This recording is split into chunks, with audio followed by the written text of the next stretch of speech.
about 9/11 is it was my 16th birthday. My parents allowed me to skip school so that I could get my driver's license. I remember running down the stairs full of excitement to find my mother crying and watching the news. That image is the memory that stands out the most. Ray, UH student.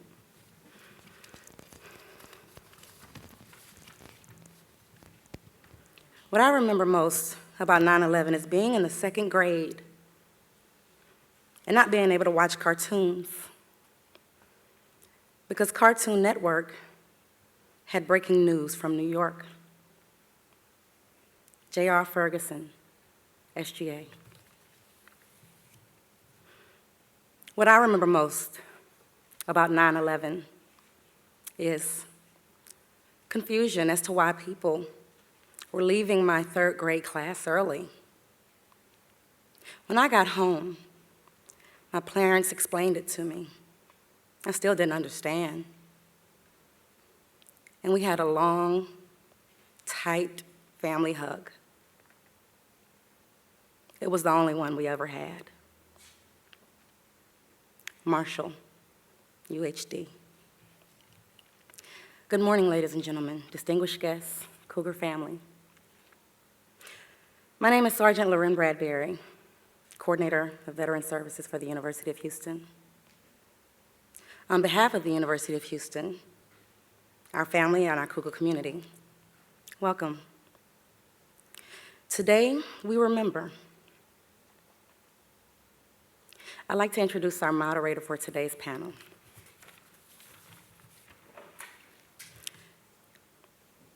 Chaplain Lieutenant Colonel, U.S. Air Force, retired Ralph DeVaul.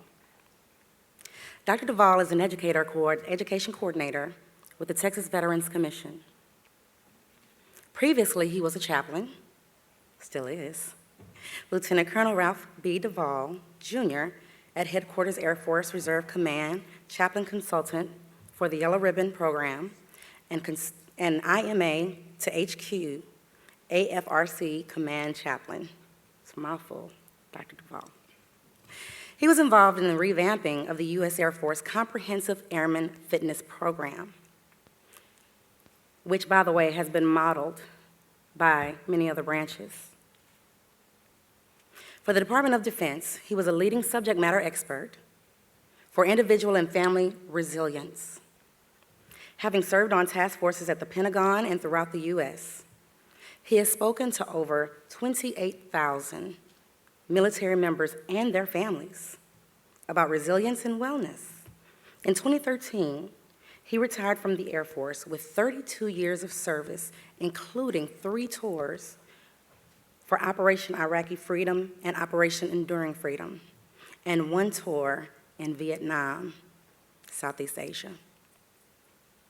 He retired after 24 years from the Department of Veteran Affairs, Houston VA Medical Center, as acting chief, chaplain services. He has a BA in psychology from the University of Illinois and an MA in pastoral psychology from the Houston Graduate College, Graduate School of Theology, and a PhD in counseling psychology from Walden University, and an MBA from the University of Houston at Victoria. Woo.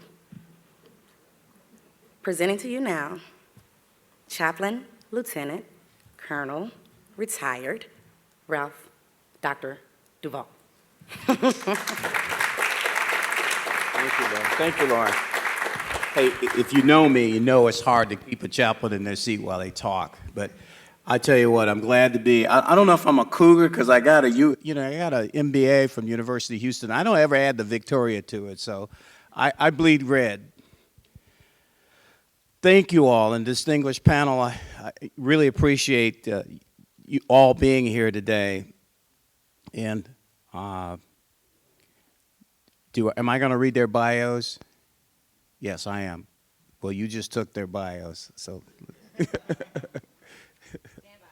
Yes. Thank you. Our distinguished panel today U.S. Army Major General Barrye Price. Major General Price is 85 distinguished military graduate from University of Houston's College of Business Administration. Go Cougs, MBAs. You know, Dr. Kowalski said, no script, Ralph, because you can go off script sometime. And don't, by the way, keeping it light is a part of resilience. He earned a master's degree in history in 1994 from Texas A&M, and in 1997 became the first African American to obtain a doctorate in history in the 139 year of A&M. He also earned a master's of science in national security. By the way, they wouldn't let me, sir, because I already had a PhD when I went to War College. So, wish I could. And Major General Price served on the President and First Lady's task force on raising responsible and resourceful teenagers in 2000. He served on President Clinton's Mississippi Delta Task Force, which sought to revitalize the 207-county, 7-state region that comprises the Mississippi River floodplain from 1999 through 2000. He's the author of the 2000 volume Against All Enemies, Foreign and Domestic, and a study of urban unrest and federal intervention with the United States. Major General Price's military records and decorations are Defense Superior Medal, Service Medal, 3 Legions of Merit, Bronze Star, Defense Meritorious Service Medal, 5 Meritorious Service Medals, Joint Commendation Medal, 2 Army Commendation Medals, 2 Army Achievement Medals, National Defense Medal, Overseas Service Medal, Outstanding Volunteer Medal, Kuwait Liberation Medal, West Asia Service Medal, Global War on Terrorism Medal, Army Staff Badge, and Airborne and Air Assault Badges. Major General Price, thank you. U.S. Air Force, retired Major Elton Davis, Cougar Dad. Money's going to the Cougs, right? Is United Airlines B737 pilot. He was born in Crystal City, Missouri, July 14, 1963, and attended school at Metairie, Louisiana. He received a BA in Geography from University of New Orleans in '89, a Master's in Aeronautical Science from Embry-Riddle in 2006. Davis enlisted in the Air Force Reserves in 1985 and was commissioned in the United States Air Force as a second lieutenant in '89 through ROTC, U.S. Air Force F-16 pilot, fly 'em high, 1991 through 2012. He has 78 combat missions and over 3,100 hours in an F-16. He received numerous awards, including Meritorious Service Award with 3 Oak Leaf Clusters, Special Operations Rescue Chief. Chief Cole was a first responder to 9/11 as part of the Texas Task Force 1, a federal program. Chief Cole responded and worked Ground Zero as part of the search and recovery phase. Chief Cole is a member of the Urban Search and Rescue Team. Chief Cole, and I think I told you a little story of the medical center.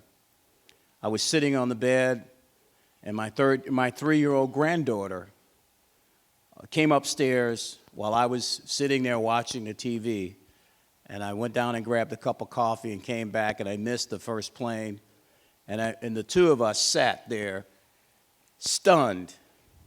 Now, I'm already a chaplain. I'm already with B-52s. I just came back from a deployment, and the second plane hit, and this 3-year-old girl looked at me and she says, "Grandpa, did bad people just do that?" I'm stunned by a 3-year-old girl asking me that question. And she said, "Grandpa, what happened to the bad people who do things like that?" I still haven't answered her because I didn't want to be the one. And when I was standing in the middle of the desert with General Tommy Franks, I shared that story with him, and he shared a similar one with me. It's been 14 years since the events of 9/11, 2001. For many in the audience, they were either too young to remember or know the events of that fatal attack. A freshman in college was 4 or 5 years old. A sophomore was 5 or 6 years old. A junior was 6 and 7 years old, and a senior was 7 and 8 years old. For others, they can remember exactly where they were and what they were doing. In American history, there have been many events that have shook the fiber of our nation. The assassinations of Presidents Lincoln and Kennedy, Attorney General Robert Kennedy, and Dr. Martin Luther King. Two events, however, unlike those singular losses, were the beginnings of world wars and resulted in thousands of casualties. At Pearl Harbor, December 7th, 1941, the losses were 2,500 killed and 1,000 wounded. At the World Trade Center on September 11th, there were nearly 3,000 killed. So the first question I have is today, what historical lesson learned can you leave us with today? This is a teachable moment. Yes, sir. When I saw this question, I first thought of a teachable moment that occurred on 9/11. And I'd like to describe that and then relate that to what we're doing here today. Over the years, I've said that I was at the base of my building at 9/11. I was on the 59th floor in 1993. I've said that on that day, I observed close up a profound change that swept across America that day. And the change was this. When I first arrived, I had just gotten off the ferry from Hoboken. There was a crowd of people around me, many of them sitting on the steps, some of them standing. It was an unusual crowd for the World Financial Center, the World Trade Center, which is usually a bustling center of international energy. Everyone was quiet. The only sounds that I recall, weeping, as people stood or sat looking up at the towers and knowing what was going on with those flames and the people who were in those towers. But what they were doing was what many people have done other times in their lives, that was weeping for a tragedy that they saw playing out before them. As Sean said in his earlier speech this morning, unfortunately, there are too many of these tragedies in the world, and we should keep that in mind. This isn't the only one. And at that moment, at that time, people, as I say, were weeping for others. At some point, as I'm looking at my building burning and thinking about what was happening, I heard something that I had never heard before that day, and I've never heard since that day. It's a sound that when I try to describe it to people, I pronounce what we call the sound of what we call the long E, and I first whisper it, and then I reach a high-pitched scream. And that's the sound that I heard, which finally called my attention away from the building about 3 seconds as I look over my shoulder to my right and see the second plane coming in over my head off my right shoulder and blowing through the other side of the building. When that happened, there was no one still sitting crying for the people up there. Everyone was moving, some people purposefully trying to get out, others just at random. Some people were screaming, and much of what was said and screamed I don't recall. But what I do recall was the frightened look on people's faces as they looked in the sky around them to see where the next plane was coming and looked into the river to see what might be coming from there. And what I do remember their screaming was, they're attacking us. Okay. They didn't say they're attacking the World Trade Center. They didn't say they're attacking them. And this was the change that happened that day. It was when I spoke to my father next, the day or two later in that evening. He was living out in West Texas, and he's the first person I heard use the expression that this is a Pearl Harbor. They're attacking us. They're attacking our families. They're attacking me. People were looking about in terror, wondering if they too would die that day. Okay? And that was the change that occurred across America that day. And to me, that was the teachable moment, the specific point in time when people's view of what they were seeing changed. And I guess what I would like to see in events like this is to have a similar teachable moment. It's not just looking back and just remembering, what happened tragically on 9/11. It's coming to understand it and see what it teaches us. And I think for me, part of what it taught me, I was in, as was said, I was in the building in '93. Personally, that was I thought I was going to die that day, and I won't go into that. But I didn't really take anything from it. After 9/11, I started asking, who are these people? What is it that is driving people to want to kill, to sacrifice their lives to kill innocent people? And it was not just 9/11. It's 9/11. It's 93. It's hundreds of other events in the world, which are driven by a common violent ideology, which is well articulated by the people who are perpetrating this, if anyone will listen. So in that sense, I think we are still being attacked. There are people who reject our values, and we need to thoughtfully think about what this means to us and what it means to, in our lives and our children's lives and those around us. And I would hope that a day like today would be a teaching moment for a lot of people to just think about why do these things happen? Why are they happening? And who are these people who are trying to kill us? Thank you so much. Very insightful. When I woke up on September 12, 2001, I found myself at war. And a year later, in 2002, I was already deployed twice to 2 different countries. Those were trying times, and yet it came clear to me right away that there are many positive memories. Question: as you reflect back on those days, are there any memories, positive, you would share with us today? General. Yes, several. I'm reminded of a story of about 2 angels descending from the heavens to the earth to do good deeds and pro bono work for folk. It's much like the miniseries Touched by an Angel. And the story goes that they happened upon an old miserly man's home who had everything. And they came in and they did some work during that day and spent the lion's share of the day with this old miserly man. The elder angel, one was older, one was younger. The elder angel went to the basement and saw a big hole in the wall, came up, grabbed the younger angel. They went out to get some materials to fix the hole in the wall. They left and came to and as they left, the older man didn't even give them as much as a thank you. They happened upon a younger couple's home that evening, shared with them that, hey, we're here, we're doing pro bono work. Can we see if there's might be something that we might do for you?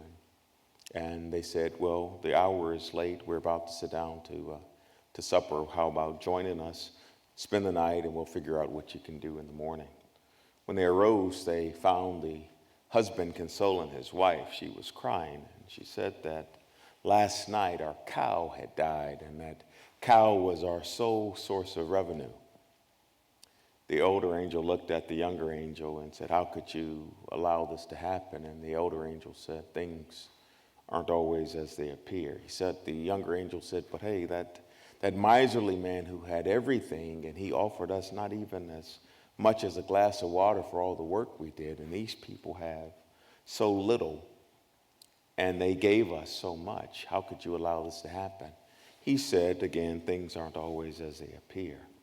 they would go back and forth in this, and then the story goes that the elder angel said that they patched up the hole. The hole abutted a cavern, and he had inspected the cavern and found there were gold deposits in the wall. They patched up the hole that the miserly man might not have access to the riches that was in that cavern. He shared that last night death's angel came for the woman. He offered him the cow instead. Things aren't always as they appear. I shared earlier that in tragedy, there is always tremendous goodness. I would tell you that as a servant of our democracy, the respect that our nation had for first responders changed the day after 9/11. This district chief who sits next to me, that's a big deal to be a district chief. Well, I will tell you that life changed for him on 9/11. Life changed for police officers, and they became, now, this might be a difficult time to say it about the police officers. We're having a tremendous challenge right now nationally with the dangers that police officers are facing. But that day, life changed for them. There was a greater appreciation for those who serve our cities and our states and our nation as a result of 9/11. Likewise, for this generation that you guys are known as millennials, that people see as folk who everybody gets a trophy. You don't know failure. You don't know struggle and hardship. I got to tell you, I saw something different for this generation. I've seen scores of young men and women volunteering for service to our nation as a role, in an effort to give back to the nation, to participate in the nation and in our nation's solution for the tragedy that had beset us as a result of 9/11. And so out of that tragedy, I think, was born this millennial generation, which I think history will certainly record as the greatest generation that our nation has ever seen. We maintained, for 10 of those 14 years, 2 theaters of war with an all-volunteer force. That's unprecedented in the history of mankind. And so I think that there has, from that tragedy, tremendous goodness arose. Thank you, General. Chief, go ahead.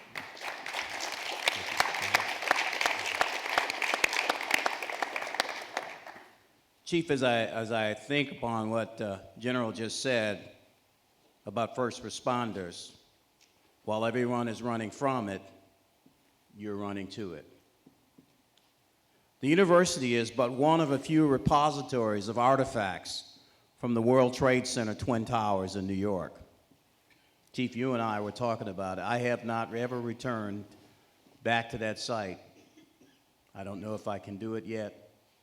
As I remember as a young man standing at the base of those towers, looking up and saying, wow, what genius took to build those buildings. Chief, many students passed by the artifact without stopping, without even knowing what it represents. What message do you have for those here today? And if there was one word to characterize the artifact, what would it be? I would think sacrifice. I think everybody was a first responder that day in New York City. There's countless stories of people that were there that helped when there's disasters like that, whether it's the Murrah building or New Orleans or World Trade Center. We depend on people to have a good heart, to sacrifice themselves. And there's stories, countless stories every day in the news where somebody sacrificed and went above and beyond to try to go and help or to try to help stand by. And that's tremendous for people to, a lot of times we're put on a pedestal that, we're the ones running in and as everybody else is leaving go out. But, every day there's example of those people that put themselves ahead of their own personal safety. We see it every day at work, whether you're doing bystander CPR, whether you're helping somebody on the side of the road with a flat tire and all of a sudden you get creamed, you know, by somebody that's not paying attention driving down the road. You know, we see it every day. And it's that kind of spirit that we hope never changes and goes away, because our society depends on that. You know, we depend on that as first responders. I think that whole good neighbor saying, you know, there's a lot of truth in that. You know, we depend on thy neighbor, you know, to help us in all kinds of situations. Thank you, Chief. What a great response. You know, it's that resilience that you're talking about, that American spirit, that resilience. I have many stories as a chaplain. You saw in my bio, I personally counseled about 28,000 in workshops for the Air Force. And it's that resilient spirit. Something just like changing a tire for someone. Great. Next question, and it's for our Major Davis. When I visit the Arizona Memorial in Hawaii, my mind races back to World War II and my father, who served in the Pacific. They were considered the greatest generation. But as General Price just said to us, there is a greater generation, and it's the millennials. You still can prove that. This artifact, although just a piece of steel mounted in concrete, is a living reminder of a memorial in our lives. Air travel has changed dramatically since 9/11. We no longer escort our families to gates. Major Davis, what are your thoughts as you sit in the flight cabin today and on 9/11? As many of you know who were old enough to remember, and I think the General alluded to it earlier today, on that day, within a matter of hours, the national airspace was shut down over this country and throughout the world, including diverting flights inbound to the U.S. Over 200 were diverted into Canada alone.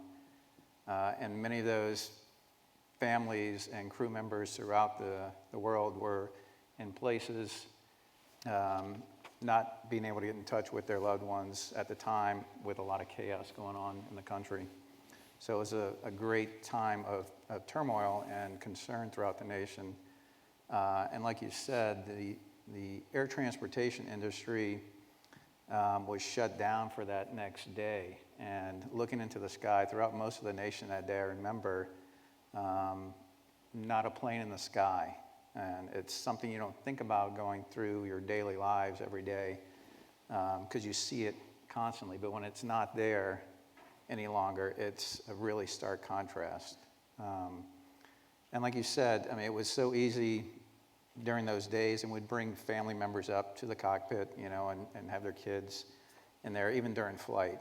Of course, now with the changes come a lot more security, as everyone's experienced who's ever traveled in the last 14 years, with the TSA being established and different procedures, taking off your shoes, jackets, belts, everything to get through security, and with the body scanners now to make sure there's no more things brought on board that can take down an airline.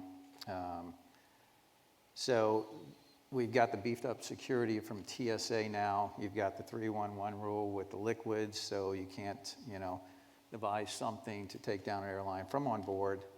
And also, there's been instituted a federal flight deck officer program where many pilots are now deputized, and they are trained in law enforcement, and will be, on occasion, depending on if there's one on board, will be armed in the cockpit. So that's another line of defense. They've also, the difference on the plane that you don't see a whole lot, Either is you're not going to see the difference in the door to the cockpit has been reinforced, it's Kevlar, and unfortunate tragedy with Germanwings Airlines that was flown intentionally into the ground by the co-pilot. They could not get into that cockpit to stop him from doing that. So that's the type of security to keep people out of the cockpit nowadays. So that is there, and we also have the Federal Air Marshal program also, where there'll be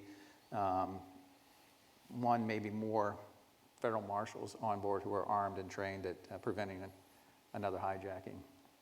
So a lot of changes, a lot of it's not seen. If you're on the plane, one thing you may see is, blocking of the cockpit door whenever a pilot comes out of to use the facilities by the flight attendants to prevent any access to the cockpit also. So we always have that in our mind there. We have different security threat levels that, we will go through in our procedures if we perceive anything's going on, and we have procedures to prevent anyone from gaining access to the cockpit. Thank you, Major.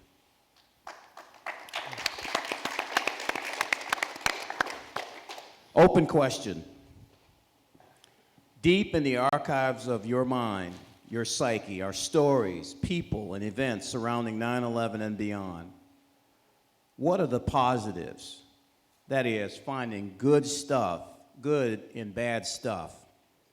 What takeaway or lesson learned would you pass on to the attendees here today? Situational awareness. That's probably one of the biggest things that we depend on. You can imagine it's impossible for first responders to identify things in buildings, out on streets, outside, that are out of place, out of the ordinary. We depend on, as I said earlier, we depend on the just average citizens, that person that can go, hey, that doesn't look right, the hairs on the back of my neck are sticking up, something just doesn't feel right. And you need to take that, seriously and let somebody know, hey, this isn't right. We saw it with the Boston bombing. I mean, you got a crowd like that, nobody would assume that a backpack sitting next to a building is going to be out of place while everybody's watching, but it ended up being another local terrorist event, that affected hundreds of lives, and not only did it affect those people at that scene, but it also affects every marathon race that'll ever be run again, because as we're responsible for making sure that you guys are safe, we have to prepare to deal with terrorism events. When I started the fire service in the 70s, we weren't having to deal and know about terrorism. And so as things have evolved, the situational awareness of what's going on around us, where exits are, how your building's built, how do we get out in case there's an emergency, where do we go, what's my exit plan? All of that stuff now has to become at the forefront of our thoughts. When you go into lecture halls now, they tell you where the exits are, go this way. That wasn't all the way, but terrorism and people that are distraught for whatever their causes are, that are trying to come out and, change our beliefs, change where we're going. Now we have to be aware of all of that stuff. So situational awareness to this generation and to everybody, is what's really important nowadays. Whether it's at the airport, whether it's at a high school football game, because, we plan for all of this stuff at Reliant or downtown at Minute Maid Park. But those poor people in East Texas that have 5,000 people at a high school football game on a Friday night, they don't have the resources. So we really depend on all of those people that are there to look at situational awareness and see if there's something out of place. See if somebody, needs to be, notified that, hey, this doesn't look right. Because it's not a matter of if we have another tragedy, it's going to be when, unfortunately. And it's going to take all of us working together, all of us being first responders, all of us being diligent with what our surroundings are to make a huge difference in the future. Thank you. General, how do we find good in bad stuff? That's a great question. How do we find good and bad stuff. You have to, from your training, you have to hunt the good stuff sometimes. It's amazing in life that there is good and bad in a lot of things, and it's just a matter of how you turn the moment, turn the situation. Most youngsters today are social media savvy. And what's amazing in almost every tragedy that you'll find, whether it's a suicide, whether it's a sexual assault, whether it's a situation like a 9/11 or what you saw in France on the train in recent past, somebody knows, somebody sees, somebody has saw a post, had witnessed a post on Facebook or a tweet. Is that what you say with Twitter? Tweet? Yeah, you've seen a tweet, and the reality is you don't believe it. Or you say, well, they wouldn't do that. I know them better than that. And so you fail to intervene. And I would tell you, and it really echoes what the chief just said, is that you have to trust your spidey senses. If you don't know what Spider-Man is, I'll see me after and I'll tell you what spidey sense is, but you have to trust that. If your instincts say something bad is about to happen, you should report it to authorities, you should intervene in that moment. A lot of times I think we can solve a lot of our ills just by bystanders intervening in a situation. And so I would say that we have to learn to hunt the good stuff in people. We have to accentuate the positive, which is something that this new generation is certainly accustomed to. But then we have to intervene and act on it and report it to authorities when you see something is off the rails. Trust your instincts in those regards. Attorney Wiltshire. If I could answer a slightly different question than the one you asked. In going back to perhaps what the chief was talking about, of the things that we can do, that U of H students can do, I think it's important to understand that all of these violent acts, 9/11 and others like them, are not disconnected. There is an ideology here of violence. And one of the things that I think a college student should think about is that this ideology of violence basically rejects some of the fundamental values that we have and that we think make us the good part of who we are. It rejects the freedom. It has no interest in the freedom of speech. It has no interest in the freedom of religion as we understand it. Okay? It rejects the separation of civil authority, civil law, from religious authority. And so I think it's important, one, to connect the dots, to spend some time thinking about our values and what do we value, and to be willing to stand in defense of those values. And we have to do that. One of our values is the respect of other people. It's very important as we do this that we don't lose that value, that we remain open and accepting and extend our friendship to people of all cultures and all religions who also reach out to us.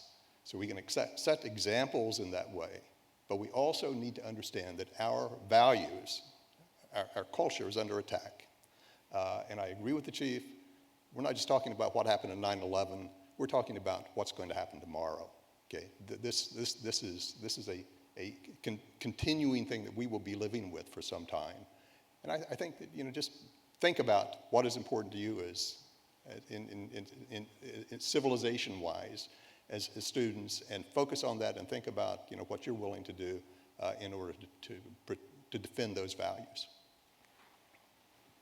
Thank you. Major Davis?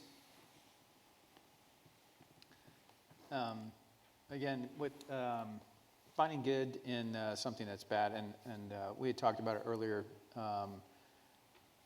the events of 9/11 in 2001 brought this nation together like I had never seen in my life. I had been in the military Had about 9 years at that point. I was out flying for the airlines at this time, still keeping involved in the military, but the days, weeks, and months and years that had followed that, this nation came together as one. The patriotism was like I'd never seen, and it was very something that struck home to me after having served almost a decade already in the military, to see the entire nation supporting our first responders and the military, and just the national pride we had coming together. So I think, out of that tragic event, the good that came from that was the sense of nationalism and being as one with our country, and the values that you were just speaking of, on upholding those values, became really entrenched in those years that followed.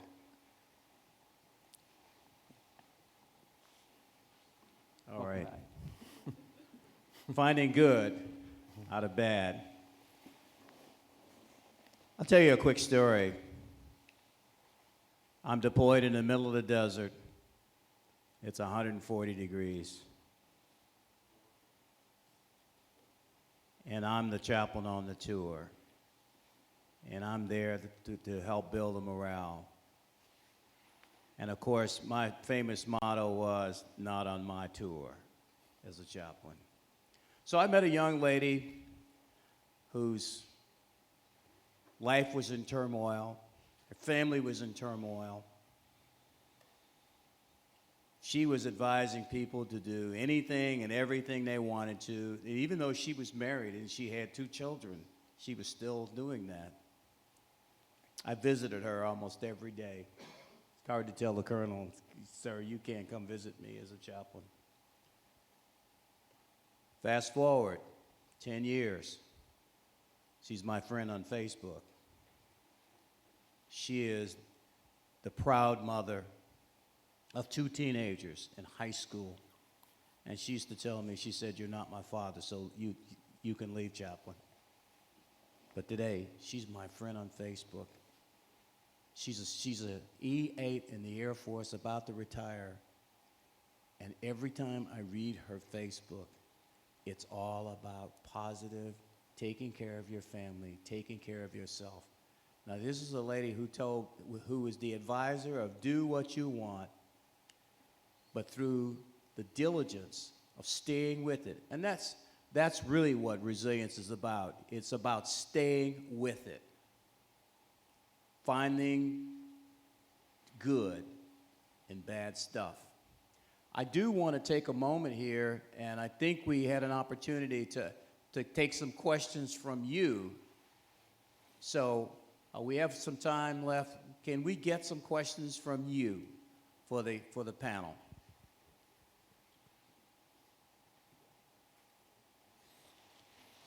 Gentlemen, good morning.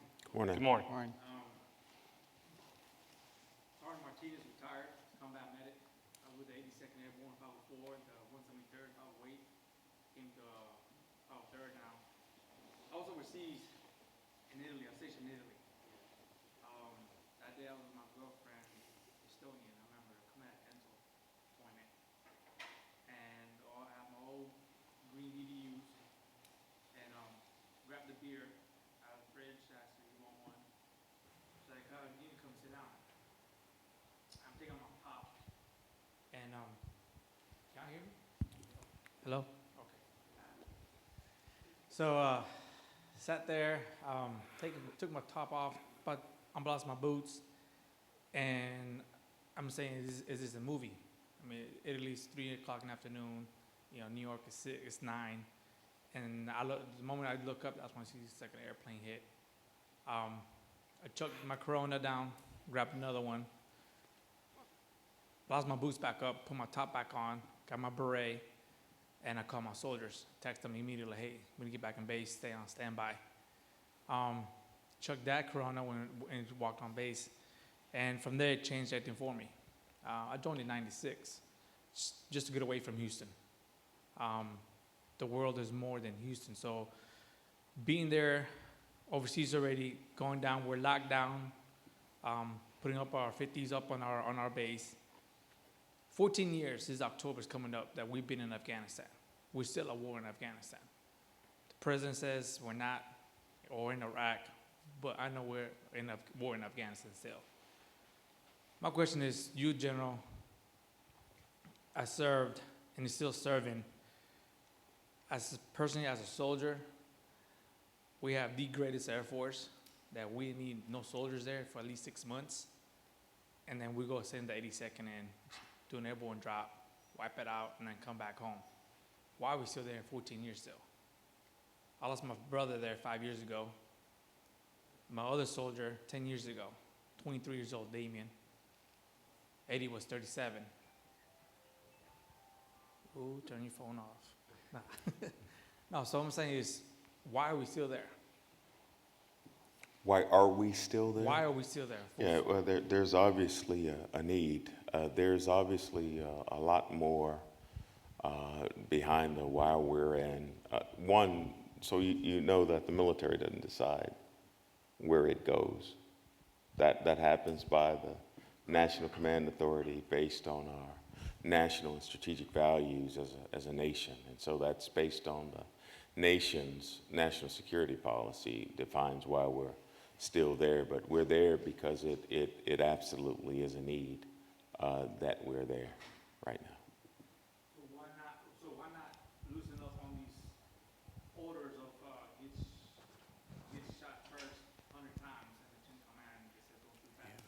Why are we so stickler on those orders that when our lives, our soldiers are in danger and we're not still Yeah.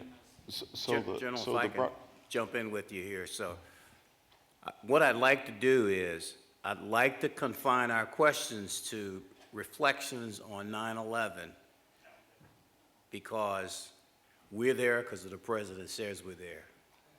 And so let's confine, I'm sorry to interrupt you, General. Amen, Chaplain. Yeah. You get a chapel to the mic, so. That's that help thy neighbor out there. Yes, that's right. Questions, reflections, what would you have 4 senior people on this stage. What can they teach you today as we reflect on 9/11? Yes. I have a question. For you all, I guess my question would be, as being what I recognize as heroes and survivors, how do you take care of yourself being exposed to such tragedy, such anxiety, and such awe at the uncertainty of our future? How do you take care of yourself? One, I would consider being in the fire service, not necessarily being a hero. What these guys do and what they've done in the past, these are the true heroes. What you guys that are involved in the military, doing that every day. I chose a career path to being a fireman because I love doing my job. I love going, helping people, and we're helping people in the worst time of their life. These guys are true heroes. We do it because we love it. We're adrenaline junkies. We're type A personalities. We can't wait for somebody to have a tragedy, unfortunately, because that's a good day for us. We're able to go out and serve. We're all sitting around waiting for something to happen so we can go out and strive to help and do the best job and be prepared for that job, because I think that's what y'all depend out or expect out of us to be able to go out and do, is to be prepared for that next emergency and to be able to go out and go. Thank you. Yeah. Closing remarks. Could I one more. respond to that one as well? Yes. So I think in several ways, for me, my faith is a major part of who I am, and it provides the calm and the peace internally. My family, I'm a father of an 8-year-old, and so that provides some resilience that I had not anticipated before I was a father of an 8-year-old at age 45. I'm married to a psychiatrist, and so that provides me with some emotional stability, and she tells me why I'm wrong about things all the time. Does she charge you the deductible? She doesn't charge me that, so that's good. I get I get pro bono work from her. But the other piece is that my military family is really the backbone and the structure, the skeleton in my body is that military family. That's the tribe. That's the circle that I'm a part of. Who I count on back to back sometimes in some situations, that I know I can count on that person to my left, to my right, to be there in moments of crisis. And so that's my 911 family, is my military family, and it really has been a fraternal experience almost these last 31 years. Yes, sir. We had a question right here.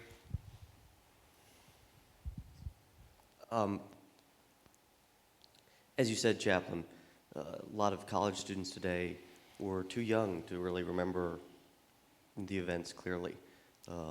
The ones, University of Houston has a fairly large non-traditional student population of older students that do. As one of those students, and as someone who feels the pain come back every year, how do we who hold these memories, and how do we explain to young people what we felt, what that terror was, in much the same way that today we look back at the Kennedy assassination and its history, and you really only, it's hard to understand what it felt like to be there then. How do we make sure that that doesn't happen with this? Is it Great even possible question. to do that? I think it is possible, and some of it can be explained in the what we might call the inconveniences of today that we didn't know then. It's always amazes me when you're at the airport, and I would give this to Major Davis, who's a pilot. It's amazing to me when you're at an airport and people are angry because a flight is canceled. I mean, it's an electrical storm outside, and they want to get on the plane and go. Like that. Like that. General, What time? General, now General, you talked about me having a connection. Yeah. Okay, everyone. Okay, everyone, we're gonna go ahead and exit the building through this door, please. What time? That is too What time? Like those people that wanna get on the Yeah, that's right. It's an electrical Talking issue. about being inconvenienced, That right? is too funny.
Adapt and overcome, isn't that what the word is?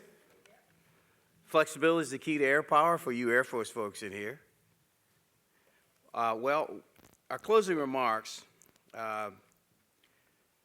we'd like to get all of our panelists, except for the chief. Chief's doing what he does.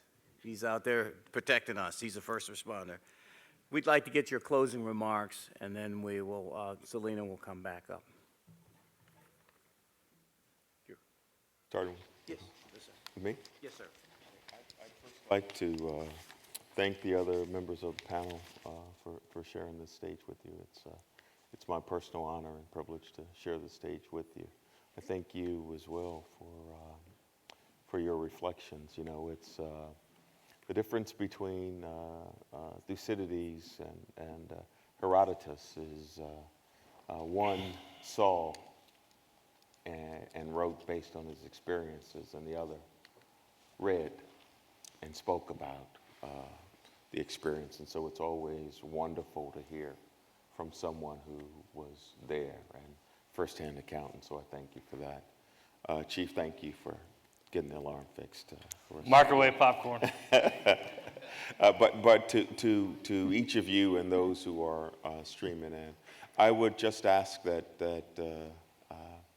we remember 9/11 as a very dark day in our nation's history, but from that still stem some tremendously positive things. If you look at the military today and how we've expanded the role for women within the armed forces, how we're on the precipice of opening all military occupational specialties to women, how 2 women from the Army just graduated 2 weeks ago today from our elite Ranger School.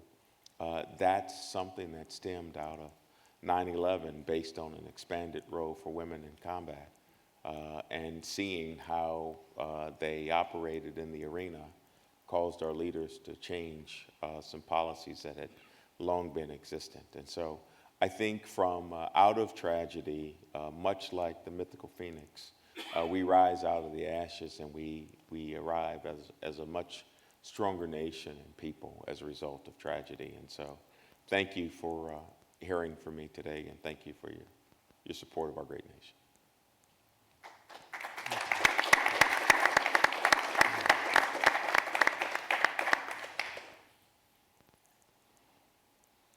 Well, I would just say very briefly that this has been an honor for me. It's an honor to be invited to a function at what is and is becoming more so a great university. So I'm proud to be a part of this, and I'm very honored to be along and a part of each of you 3 and Reverend DeVaul there. I thank you for the morning. Thank you.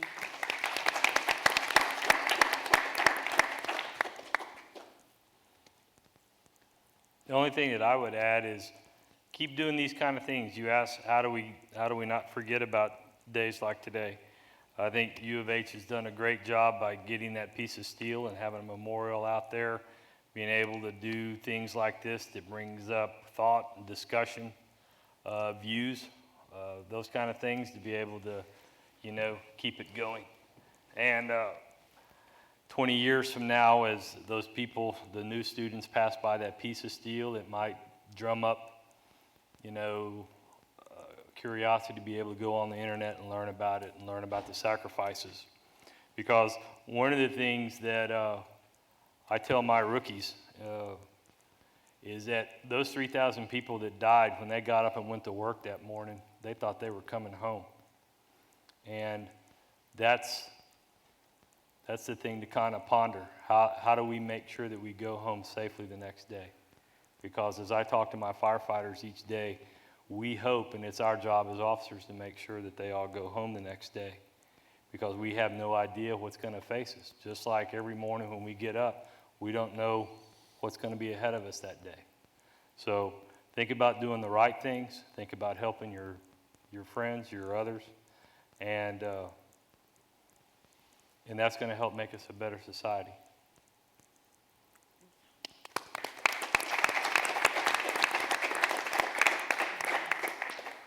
Well, again, I'd like to thank the panel too for taking time out of their busy days. It's a day off for me, but you know, the events of 9/11 forever changed, you know, a lot of people's lives, including our own. I was sitting there fat, dumb, and happy and, you know, doing my airline job and doing a reserve IMA job when the events happened. And I immediately, within months, I was back active duty in the military on a completely different path again, which, you know, led us around the world as a family.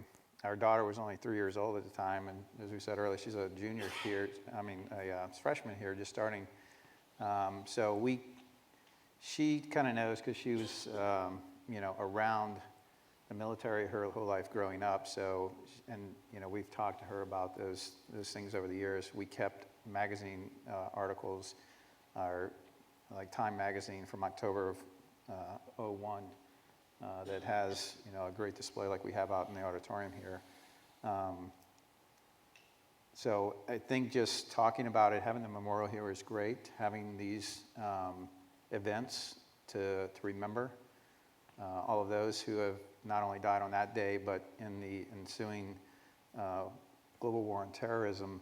For those, I mean, I've lost friends from the military, as I'm sure most of you have who have been in the military too over the years, but just talking about it, going to these and educating the generation on what did happen that day, and maybe visiting the memorial there at the Pentagon and at the Twin Towers. And the museum just opened up recently there near the base of the Twin Towers. So talking through it with, you know, your kids and, you know, classmates on those events and reflecting on it will help keep that, you know, prevalent in our thoughts and minds for those who have sacrificed so much.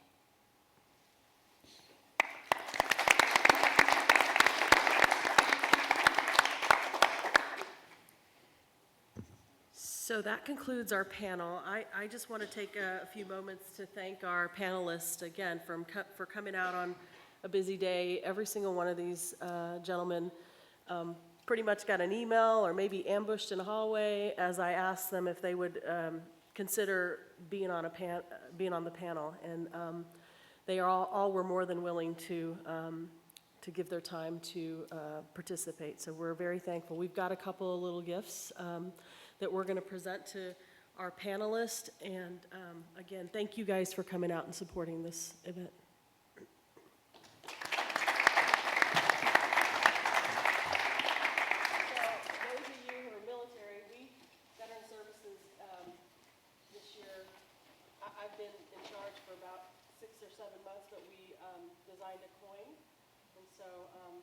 As you know, in the military, it's an honor to be coined by somebody, so we're going to present our veterans. Does that mean we're going to the bar and we'll slam our coins? To our guests. So, thank you. Thank you very much. Thank you.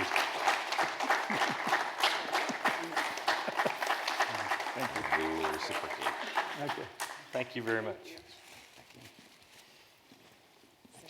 Thanks. Good. Appreciate it. Very nice meeting you. Nice to meet you. Thank you so much. Thank you. Okay.